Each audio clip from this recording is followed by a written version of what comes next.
د جبهه مقاومت ډلې مشر احمد مسعود له طالبانو سره لیدنه کړې ده. له اسماعیل خان سره یو ځای احمد مسعود په ایران کې له طالبانو سره لیدنه کړې چې د جبهه مقاومت ډلې یو غړی چې قومندان هم دی دغې لیدنې ته یې غبرګونونه ښودلي. له اسماعیل خان او احمد مسعود سره د طالبانو لیدنې ته ضد او نقیض غبرګونونه راپارول شوي دي او ښودل شوي دي. د خرابات ټي وي چینل درنو لیدونکو سلام، ستړي مه شئ، وخت مو بخیر. هیله لرم چې جوړ او روغ به یې. په سر کې یادونه کوم که خرابات ټي وي چینل مو نه وي سبسکرایب کړی، په درنښت سره خرابات ټي وي چینل سبسکرایب کړئ. د طالبانو او د طالب مخالفو مشرانو ترمنځ ایران کې د شوې ناستې یو ګډونوال دا کتنه رغنده بللې او تمه یې ښودلې چې دا ډول نورې ناستې به ترسره شي، خو احمد مسعود په مشرۍ د مقاومت د جبهې ویاند صبغت احمدي بیا وایي خبرو څه پایله نه لرله.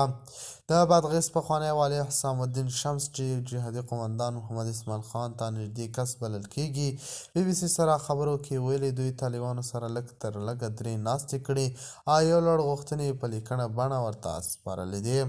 ایران هم ویلي هیله مند دی چې دا خبرې د افغانستان د خلکو په ګټه وي. په داسې حال کې چې ایران کې د طالبانو او د طالب دوی مخالفینو ترمنځ د شوې ناستې ګډونوال دا کتنه رغنده بللې. احمد مسعود په مشرۍ د مقاومت د جبهې ویاند صبغت احمدي بیا وایي خبرو څه پایله نه لرله او طالبانو له غوسې خبرې نیمګړې پرېښودلې.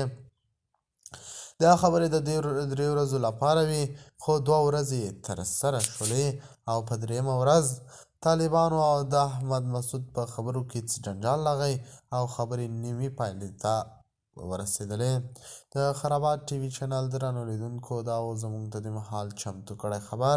د نورو خبرونو لپاره خرابات ټي وي چینل په درنښت سره سبسکرایب کړئ. د الله په امان، تر بیا ښې چارې.